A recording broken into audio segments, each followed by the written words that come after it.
ஒட்டுமொத்த இந்தியாவை மட்டுமல்லாமல் ஒட்டுமொத்த உலகத்தையும் உலுக்கி இருக்கின்ற ஒரு கொடூரமான மோசமான விமான விபத்தொன்று இன்று நடைபெற்றிருக்கிறது. ஜூன் மாதம் 12ஆம் தேதி வியாழக்கிழமை இன்று நடந்திருக்கிறது இந்தியாவினுடைய குஜராத் மாநிலத்தில் இருக்கக்கூடிய அகமதாபாத் சர்வதேச விமான நிலையம், அதாவது சர்தார் வல்லபாய் பட்டேல் சர்வதேச விமான நிலையத்திலிருந்து புறப்பட்ட ஒரு ஏர் இந்தியா நிறுவனத்துக்கு சொந்தமான விமானம், அது லண்டனில் இருக்கக்கூடிய கட்விக் விமான நிலையம் நோக்கி நேரடியாக பறந்து வர்ற விமானம், டைரக்ட் ஃபிளைட்.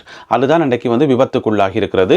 விமான நிலையத்திலிருந்து புறப்பட்டு சிறிது நேரங்களில் ஒரு 5 நிமிடங்களுக்குள்ளாகவே அந்த விமானம் குடியிருப்பு பகுதி ஒன்றில் மெகானி என்று சொல்லப்படுற ஒரு நகரத்தில் இருக்கக்கூடிய குடியிருப்பு பகுதிக்குள்ள விழுந்து விபத்துக்குள்ளாகி இருக்கிறது.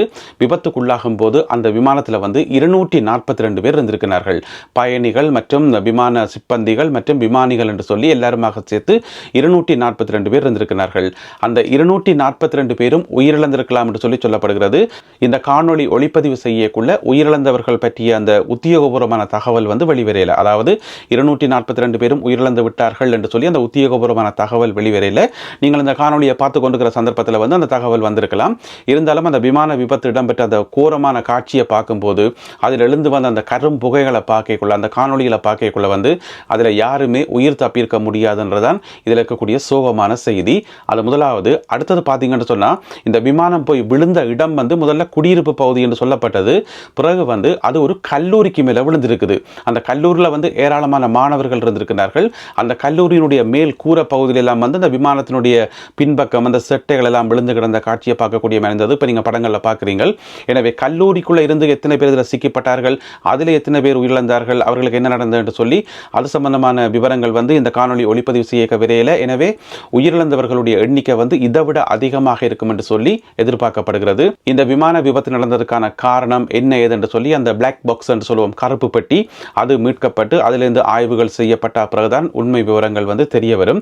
இருந்த போதிலும் கூட சமீப காலத்தில் இந்தியாவை பொறுத்த வரைக்கும் 2010ஆம் ஆண்டுக்கு பிறகு இடம்பெற்ற மிகப்பெரிய விபத்து என்று சொல்லி இது சொல்லப்படுது. ஏன்னு சொன்னால் 2010ஆம் ஆண்டு காலப்பகுதியில் துபாயில் இருந்து இந்தியாவில் இருக்கக்கூடிய மங்களூர் என்று சொல்லப்படுற ஒரு விமான நிலையத்துக்கு விபத்துக்குள்ளானதில் 133 பேர் அதில் கொல்லப்பட்டவை 2010ஆம் ஆண்டு. அதுக்கு பிறகு இடம்பெற்ற மிகப்பெரிய கோரமான விபத்தாக இந்த விபத்தை நாங்கள் சொல்ல முடியும். விபத்துக்குள்ளான இந்த விமானம் எதென்று பார்த்தீங்கன்னு சொன்னால், அது அமெரிக்க கம்பெனியாகிய போயிங் நிறுவனத்தால் உற்பத்தி செய்யப்படுற போயிங் 787 8 வகை விமானம் தான் இந்த விபத்துக்குள்ளாகி இருக்கிறது. இந்த ட்ரீம் லைனர் பார்த்தீங்கன்னு சொன்னால், உலகத்தில் மிக நீண்ட தூரம் பறக்கிறதுக்கும் அதிக அளவு பயணிகளை ஏற்றி கொண்டு போகிறதுக்குமாக உருவாக்கப்பட்ட அந்த விமானங்கள் தான் இந்த ட்ரீம் லைனர் என்று சொல்றது. ஏன்னு சொன்னால், இந்த உலகத்தில் மிக முக்கியமான 2 விமான உற்பத்தி கம்பெனிகள் இருக்கு, உங்களுக்கு தெரியும். ஒன்று போயிங், மற்றது ஏர்பஸ். பிரான்சினுடைய ஏர்பஸ், மற்றது அமெரிக்காவினுடைய போயிங். இந்த 2 கம்பெனிகள் தான் மாற்றி மாற்றி போட்டி போட்டு விமானங்களை உற்பத்தி செய்கிறது. அப்போ ஏர்பஸினுடைய A350 380 இந்த மாதிரியான ராட்சச விமானங்களுக்கு போட்டியாக அமெரிக்காவினுடைய போயிங் நிறுவனத்தால் தயாரிக்கப்படுறதான் இந்த ட்ரீம் லைனர் வகையான விமானங்கள். அப்போ ட்ரீம் லைனர் விமானங்களில் இன்றைக்கு விபத்துக்குள்ளான இந்த விமானம் மிகப்பெரிய விமானம் ஆண்டு கேட்டீங்கன்னு சொன்னால், இதை விடவும் மிகப்பெரிய ராட்சச விமானம் இருக்குது. அது போயிங் ட்ரீம் லைனர் 787-10 அந்த விமானம். அது சிங்கப்பூர் ஏர்லைன்ஸ், மற்றது பிரிட்டிஷ் ஏர்வேஸ், மற்றது அமெரிக்கன் ஏர்லைன்ஸ் இந்த மாதிரியான கம்பெனிகளால் பாவிக்கப்படுறது. உதாரணமாக நீங்கள் இப்போ லண்டன் ஹீத்ரோ விமான நிலையத்திலேருந்து நீங்கள் அமெரிக்காவுக்கு போனீங்கன்னு சொன்னால், அந்த ராட்சச விமானத்தில் போகக்கூடிய மாதிரி இருக்கும். சரி, அதெல்லாம் ஒரு பக்கம் இருக்கு. இந்த விபத்து உலக அளவில் மிக பெரும் அதிர்வலைகளை உருவாக்கி இருக்கிறது. குறிப்பாக இந்தியாவில் தேசிய அளவில் மிகப்பெரிய ஒரு துயரமாக இருக்கிறது. இந்திய பிரதமர் நரேந்திர மோடியிலிருந்து ஏராளமான தலைவர்கள் தங்களுடைய இரங்கல்களையும் ஆறுதல்களையும் வெளியிட்டிருக்கின்றார்கள். இந்திய பிரதமர் நரேந்திர மோடி அவர்கள் சொல்லும்போது, இது வார்த்தைகளுக்கு அப்பால் பட்ட துயரம் என்று சொல்லி தன்னுடைய இதயம் உடைந்து நொறுங்கி இருப்பதாகவும் அவர் சொல்லியிருக்கின்றார். அதே வேளையில் பிரித்தானியாவிலும் இது ஒரு மிகப்பெரிய செய்தி. ஏனென்று சொன்னால், உள்ள 53 பிரிட்டிஷ் குடிமக்கள் இருந்திருக்கிறார்கள். பிரித்தானிய குடிமக்கள் 53 பேர் இருந்திருக்கிறார்கள். எனவே இங்க இருக்கக்கூடிய சகல அரசியல்வாதிகளும், பிரதமர் கியர் ஸ்டாமரிலிருந்து எதிர்க்கட்சி தலைவி கெமி பேட்னோக்கிலிருந்து எல்லா அரசியல் தலைவர்களும் தங்களுடைய அதிர்ச்சியையும் இரங்கல்களையும் வெளியிட்டிருக்கிறார்கள்.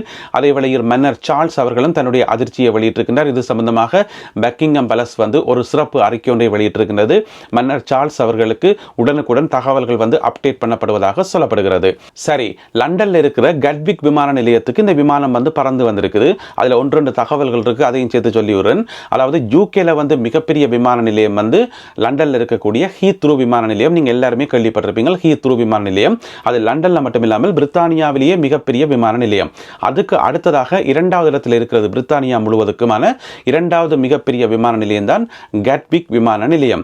சரி, இந்தியாவிலிருந்து எந்தெந்த நகரங்கள்ல இருந்து கட்விக் விமான நிலையத்துக்கு நேரடி விமான சேவைகள் இருக்குன்னு பார்த்தீங்கன்னு சொன்னா, ஒன்று வந்து இன்றைக்கு விபத்து நடந்த அகமதாபாத் விமான நிலையத்தில் இருந்து நேரடி விமான சேவைகள் கட்விக் விமான நிலையத்துக்கு இருக்குது.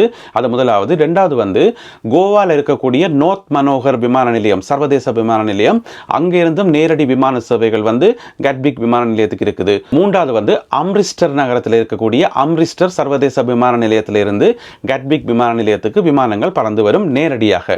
எனவே இந்தியாவில் இருக்கக்கூடிய இந்த 3 நகரங்களில் இருந்தும் லண்டனில் இருக்கக்கூடிய கட்விக் விமான நிலையத்துக்கு நேரடி விமான சேவைகள் இருக்குது. இன்றைய விமான விபத்தில் உயிரிழந்தவர்கள் பார்த்தீங்கன்னு சொன்னா 169 இந்தியர்கள், 53 பிரித்தானியர்கள், 7 போர்த்துக்கல் நாட்டைச் சேர்ந்தவர்கள், 1 கனேடியர் என்று சொல்லி பயணிகள்.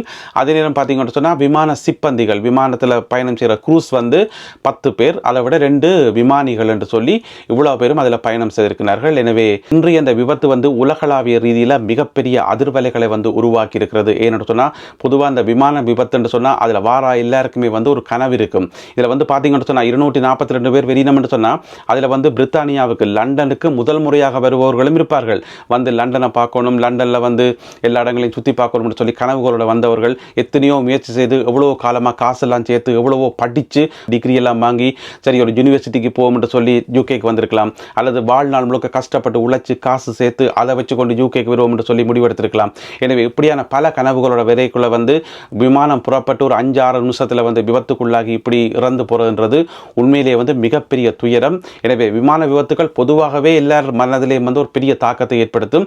இனி போக போகத்தான் இந்த விமான விபத்து சம்பந்தமாக நிறைய தகவல்கள் வெளிவரும். இதில் பயணம் செய்தவர்களுடைய பெயர் விவரங்கள், புகைப்படங்கள், அவர்களுடைய கதைகள், அவர்களுடைய கனவுகள் என்று சொல்லி நிறைய விஷயங்கள் இன்னும் போக போகத்தான் தெரிய வரும். எனவே முதல் கட்டமாக இது மிகப்பெரிய ஒரு துயரம். அதே வேளையில் அமெரிக்காவை பொறுத்த வரைக்கும் இது மிகப்பெரிய ஒரு அதிர்ச்சி. ஏன்னு சொன்னா இந்த போயிங் விமானங்கள் இருக்கு தானே, இந்த போயிங் விமானங்களுக்கு வந்து எப்போவுமே வந்து ஒரு பிரச்சனை இருந்தோண்டே இருக்குது. அந்த காலத்திலேருந்து 2010ஆம் ஆண்டுலேருந்து ஒரு பிரச்சனை இருந்தோண்டே இருக்குது. ஆனால் இந்த அளவுக்கு மோசமான விபத்து நடந்து ஒட்டியடியாக விமானம் நொறுங்கி அதில் போன எல்லாருமே கொல்லப்படுற அளவுக்கு மிகப்பெரிய விபத்து நடக்கல. எனவே இது போயிங் கம்பெனிக்கு கூட ஒரு மிகப்பெரிய அதிர்ச்சியாக இருக்கும். கடந்த காலங்களில் பார்த்தீங்கன்னு சொன்னால் போயிங் கம்பெனி அந்த வரலாறையே தனி ஒரு காணொலியில் சொல்லணும். அவர்களுடைய விமானங்களில் வந்து அந்த இயந்திர கோளாறுகள், பேட்டரி பிரச்சனைகள், வேறு வேறு சின்ன சின்ன பிரச்சனைகள், ஆனால் அதெல்லாத்தையும் சமாளித்து கொண்டு இப்போ பார்த்தீங்கன்னு சொன்னால் மிகப்பெரிய விபத்து ஒன்று ஏற்பட்டிருக்கிறது. எனவே இதற்குரிய காரணம் வந்து அமெரிக்காலே மிகப்பெரிய பேசுபொருளாக இருக்குது. அமெரிக்க ஊடகங்கள் எல்லாமே வந்து கிண்டி கிளறி கொண்டிருக்குது. ஏன்னு சொன்னால் விமானம் வந்து அமெரிக்க கம்பெனிக்கு சொந்தமானது. இனி போயிங் நிறுவனத்தினுடைய கடந்த கால வரலாறு எல்லாத்தையும் எடுத்து ஆய்வு செய்து அதோட ஒப்பிட்டு பார்த்து நிறைய விஷயங்கள் வெளிவரும். எனவே அந்த மேலதிக தகவல்கள் எல்லாத்தையும் வந்து நாங்கள் அடுத்தடுத்த காணொலிகளில் பார்க்கலாம். எனவே இன்றைக்கு நாங்கள் கவனிக்க வேண்டியது இந்த கோரமான விபத்தில் வந்து உயிரிழந்தவர்களை பற்றித்தான். அவர்களுக்கு எங்களுடைய ஆழ்ந்த அனுதாபங்களையும் அவர்களுடைய ஆத்மா சாந்தியடைய பிரார்த்தனைகளையும் செய்து கொள்வோம். மீண்டும் மற்றொரு காணொளியில் மேலதிக தகவல்களுடன் உங்களை சந்திக்கின்றேன்.